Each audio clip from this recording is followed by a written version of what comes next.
ত্রয়োদশ জাতীয় সংসদ নির্বাচন ও গণভোটের তারিখ নিয়ে রাষ্ট্রপতি মোহাম্মদ শাহাবুদ্দিনের সঙ্গে সাক্ষাৎ করতে গেছেন এএমএম নাসির উদ্দিন নেতৃত্বাধীন নির্বাচন কমিশন।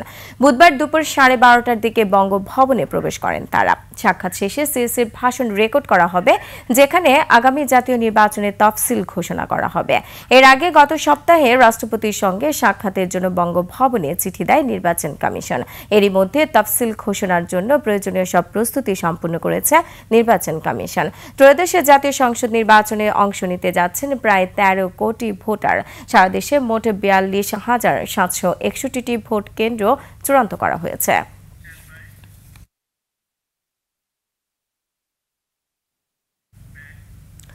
দর্শক, এই মুহূর্তে নির্বাচন কমিশনে আছেন আমাদের সহকর্মী আদিত্য মামুন। আমরা সরাসরি যুক্ত হচ্ছি তার সাথে। আদিত্য, কমিশনের সবশেষ তথ্য কি আছে আপনার কাছে, বিস্তারিত আমাদের জানান।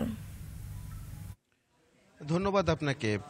এই মুহূর্তে নির্বাচন কমিশনে আমরা শুধু সাংবাদিকরাই অবস্থান করছি, কারণ আপনি জানেন যে প্রধান নির্বাচন কমিশনার সহ আরও যে কমিশনাররা আছেন তারা ইতিমধ্যেই মহামান্য রাষ্ট্রপতির সঙ্গে বৈঠকে বসেছেন এবং কিছুক্ষণের মধ্যেই হয়তোবা বৈঠকটিও শেষ হয়ে যাবে। তো সেখানে আসলে নির্বাচনের যে তারিখ ঘোষণা, সেটির একটি অনুমতি বা সম্মতি নেবার জন্যই যে ঐতিহ্য, সেই ঐতিহ্যটা বা আনুষ্ঠানিকতাটা পালন করবার জন্যই নির্বাচন কমিশনার এখন অবস্থান করছেন বঙ্গভবনে। তো ওখানে কমিশনার এবং প্রধান নির্বাচন কমিশনার এবং তার প্রতিনিধি দল যে বিষয়গুলি রাষ্ট্রপতিকে অবহিত করবেন, তারপরে হয়তোবা নির্বাচনের সুনির্দিষ্ট যে দিন সেটি ঘোষণার একটা সম্মতি হয়তোবা উনি দেবেন। কোন দিন নির্বাচন করা যায়, সেটি ফেব্রুয়ারির 8 তারিখ, 12 তারিখ কিংবা 15 তারিখ, যে দিনটাই আসুক না কেন সেটা হয়তোবা সম্মতি দেবেন এবং সেই দিনকে সামনে রেখেই বাকি যে কার্যক্রম সেটি হয়তোবা মানে পরিচালিত করবার একটা প্রয়াস তারা রাখবেন।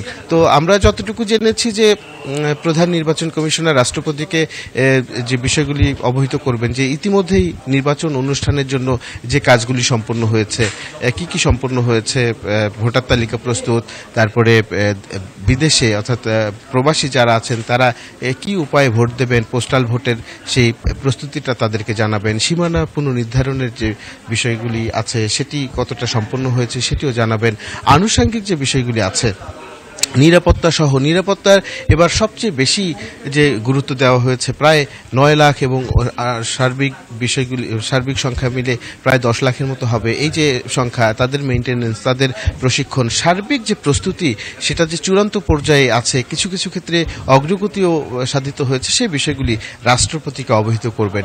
দেন তারপরে রাষ্ট্রপতি সম্মতি স্বাক্ষর দেওয়া হয়ে গেলেই প্রধান নির্বাচন কমিশনার তার প্রতিনিধি দল নিয়ে নির্বাচন কমিশন ভবনে আসবেন এবং এখানে জাতির উদ্দেশ্যে যে ভাষণ দেবেন, দিনক্ষণ ঘোষণা দেবেন, সেটি জাতীয় প্রচার মাধ্যমে প্রচারের সময়টাও আমরা তখন জানতে পারবো। তো রোমানা, এই ছিল নির্বাচন কমিশনে আমার কাছ থেকে এখানকার সর্বশেষ পরিস্থিতি। রোমানা। আদিত্য মামুন, আপনাকে ধন্যবাদ।